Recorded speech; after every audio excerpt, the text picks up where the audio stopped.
Hi, I'm going to provide an overview of the SGR Workforce Budget Scenario Planning tool. Now, as an organization, sometimes you need to close the budget gap. You're always looking for ways to cut costs, especially in recent years, and for cities, the budget cycle is approaching right now. But it's not an easy decision. There are a lot of alternatives: salary reductions, workforce reductions, furlough days, but there are a lot of trade-offs to consider as well. Capacity, workforce size, cost, all those play in, and then there's ripple effects to consider. As you change the employee count, that changes the healthcare cost, the retirements cost, the size of the retiree pool later, things like that. So a lot of things to consider there. Now, the tool, this workforce planning tool, is actually based on some work done for National Institutes of Health. And not that you care much about that, but I want to walk through an animation to show you changes in the workforce and what's happening potentially with your workforce.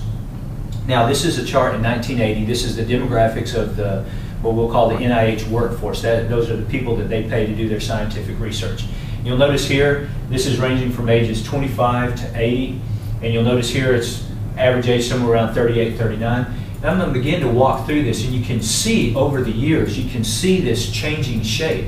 And we're going through about 25 years, and we're going to stop here in year 2005. You can see that shifting.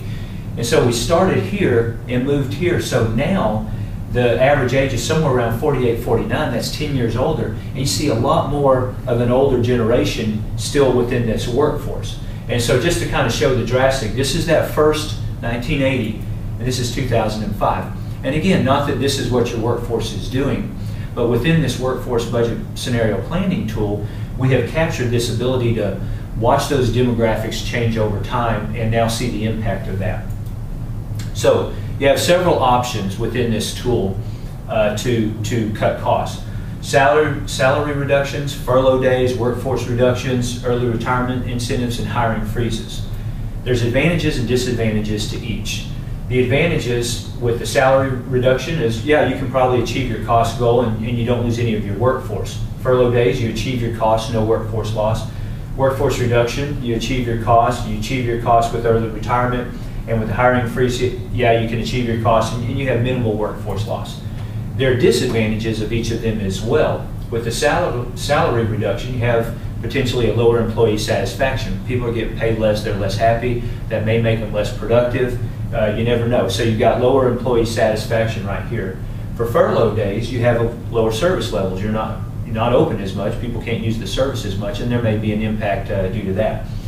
Workforce reduction, lower service levels because you have less people, less capacity, but also because of that, there can be overwork and fatigue for your employees.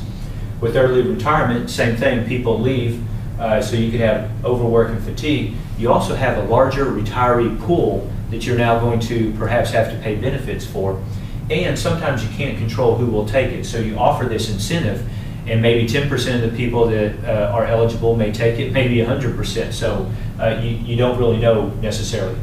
On the hiring freeze, you've got lower service levels and again, potential overwork and fatigue. Key point here is there is no silver bullet. You may need to mix a little bit of each of these. So that's what we provide you the opportunity to do in the Workforce Budget Scenario Planning tool. This is a page that shows you some of those options that we just talked about. You can input a salary reduction, furlough days, hiring freeze, early retirement incentives, workforce reduction, and we've got a video tutorial that goes more into that.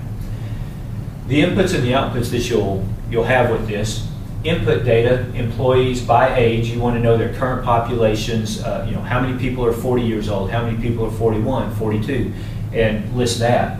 You also want to know by age group, the average salaries, healthcare costs, retirement investments that need to be made, as well as on average every year, how many people enter that workforce, how many people leave, and how many people retire. And there are video tutorials that will walk through these inputs. If you have a retiree pool that you pay benefits to, then you also need to put the population there, how many people are 70, 71, 72, the average healthcare costs and average retirement payments or benefits that are going to them. Your outputs are going to be total costs in salaries, healthcare, and retirement, so you see those three major buckets, and also your total population of employees and retirees, and you can see that by age. So let's take a look at how you're going to use that tool, and we're going to look at some of the outputs later. So this is an actual screenshot of the tabs that you would see within the spreadsheet. Again, there's video tutorials for each one of these tabs, but I'm just providing an overview. And you want to work left to right.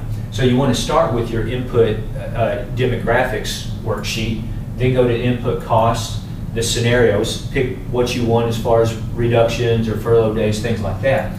Key point here is this is where you run the simulations. After you've input for these 3 tabs, you now want to run the simulations. And when I say run the simulations, I really mean just get in there and run the simulation. We have a video tutorial on this, but you don't have to know all the complexity of the simulation. Open it, hit run, grab the results, and you're going to put those results in tabs 4 and 5, the employee sim results and retiree sim results. Of course, if you don't have a retiree pool that you're having to worry about or pay benefits to, this goes away and you're just running your employee simulation.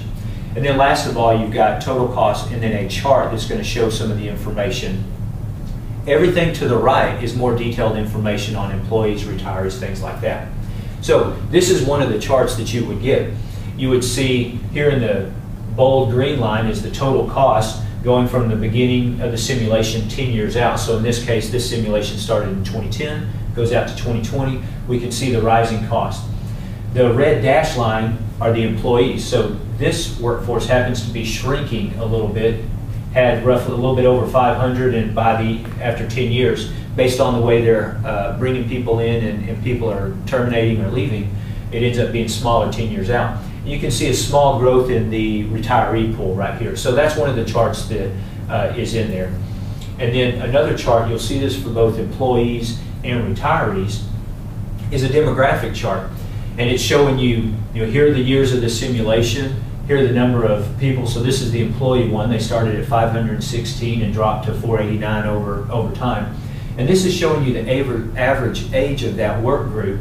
Started at 42.8, after 5 years was 44.4, and by 10 years 45. So it's an aging work group. And you see that in the demographics over here across all the age groups. The blue line, notice how it's the bulk of it's right here. The red line, the bulk of it's here, and the black line's the bulk of it here. So you can almost see that bow wave of people moving through. Then in the end, you can bring all this together and begin to do some cost comparisons to say, yeah, okay, here's what I saved in year 1, year 5, or here are my total costs for year 1, year 5, year 10. Here's my total. And again, trade-offs. There is no silver bullet. In this little example, scenario 1 happened to be the best answer for year 1. It had the lowest cost. But scenario 4 is the best total cost over all 10 years. So it depends on what you're looking for. And one final thing that the tool can do, it can help you with your GASB 45 requirements.